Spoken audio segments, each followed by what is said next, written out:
नमस्ते, मैं हूँ निर्मल दौलियाल। आज का विषय है योग भाग 1।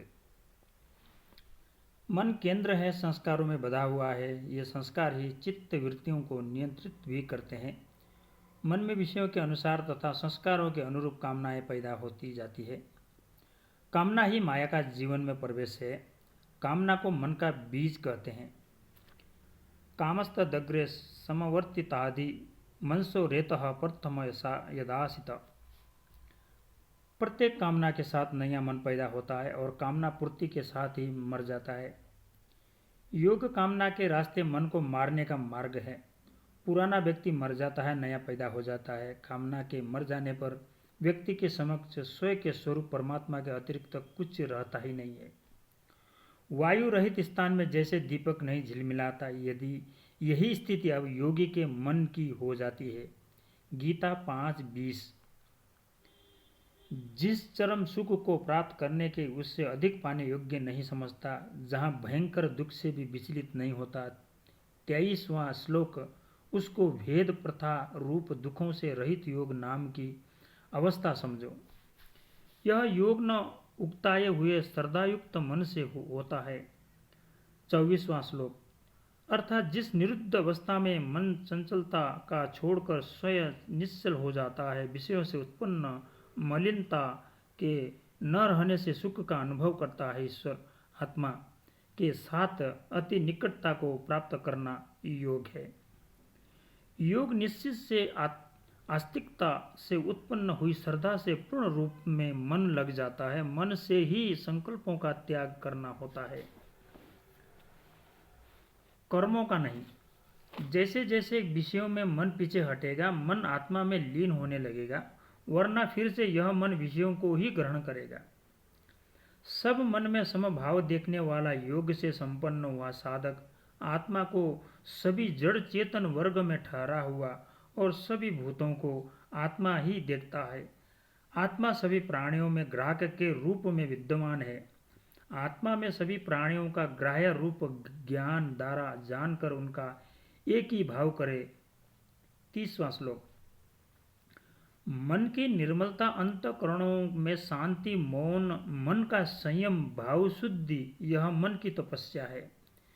तप भी 3 प्रकार का, मन भी 3 प्रकार का, अन्न भी 3 प्रकार का, बुद्धि भी 3 प्रकार की होती है। इन सब का शुद्धिकरण, संयम, सामंजस्य आवश्यक है। युञ्जते मनुष्यत युञ्जते धियो विप्रा विप्रस्य बृहत्तो विभस्यतिः विहोत्रा दधे वैनाविदक्ष उन्मही देवस्य सवितुः परिशुष्टिति स्वाहा। रिंक 5:14। अर्थात वेद अध्ययन करने वाले सब्रज्ञ ऋत्विगण मन को विषय भोगों से हटाकर यज्ञ कर्म को पूर्ण करने के लिए विचारशील रहते हैं।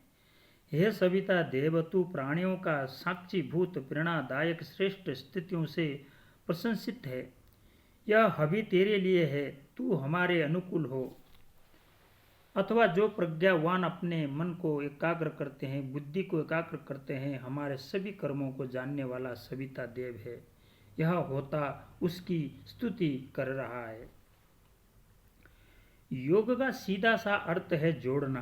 प्रश्न यह है कि किसको जोड़ना, क्यों जोड़ना, कौन किससे अलग हो गया जिसे जोड़ना है। हम जोड़ने वाले कौन हैं, किसने हमको यह अधिकार दिया कि हमें ही जोड़ना है।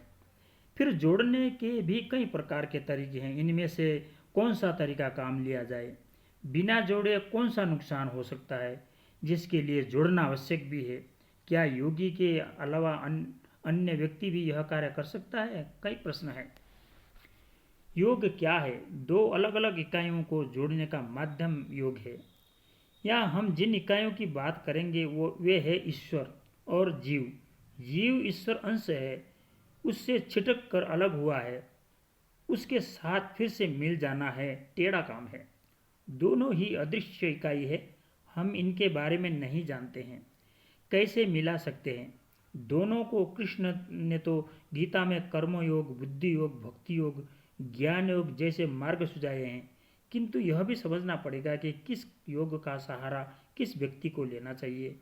मन बुद्धि शरीर में कहाँ से शुरू करना उचित होगा?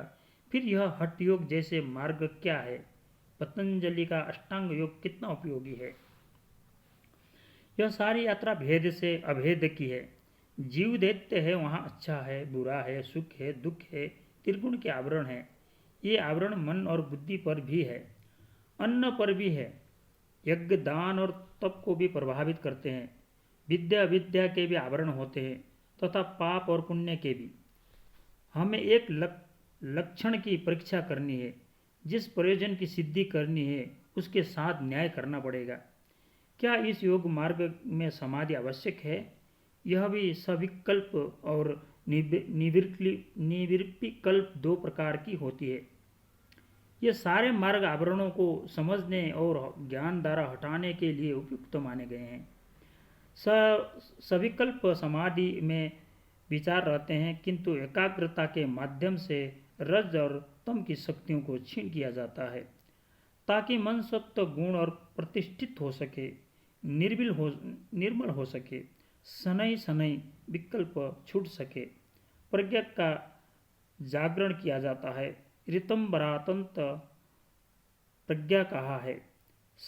सविकल्प समाधि में गुण रहते हैं, सुख रहता है, अभ्युदय तक ही इसकी सीमा है। यही मार्ग आगे निर्विकल्प समाधि तक लेकर जाते हैं। सारे विकल्पों का अतिक्रमण हो जाता है, व्यक्ति गुणातीत हो जाता है। गुण गए यानी कि प्रकृति छूट गई, पुरुष रह गया। वही तो मूल स्वरूप है हर एक व्यक्ति का।